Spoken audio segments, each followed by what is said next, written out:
మన ఇంట్లో ఉన్న వస్తువులతోనే పిల్లల్ని పెంచాలి. వీలైనంత నిరాడంబరంగా పెంచాలి. కొత్త కొత్త వస్తువులు తేవద్దు, అప్పు చేసి వస్తువులు కొనద్దు.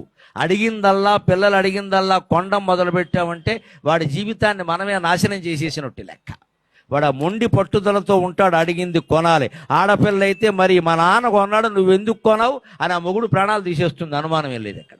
ఈ మధ్య పాపం తల్లుల కంటే ఎక్కువ ఆడపిల్లల మీద తండ్రులకి బాగా ప్రేమ పెరగడం మొదలెట్టేందండి, నేను గమనిస్తున్నాను. తల్లులైనా ఇంకా ఆడపిల్లల్ని కాస్త మందలిస్తారు, కానీ తండ్రి మే అమ్మలాగా అంటుంది నువ్వు రా అని వీడు చేస్తున్నాడు ఈయన ఇక్కడ ఏర్పాటు. అంటే ఆ కూతురు జీవితాలు తండ్రి జడగొడుతున్నాడు ఇక్కడ. పైగా అది నా కూతురు, ఆ సంగతి అందరికీ తెలుసు, నువ్వు చెప్పక్కర్లేదు ఇక్కడ. ఇదో గర్వం అండి, నా కూతురు నాకు ఏంటట.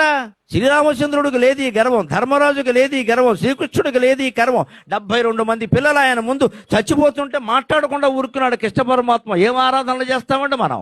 72 మంది చచ్చిపోయారు.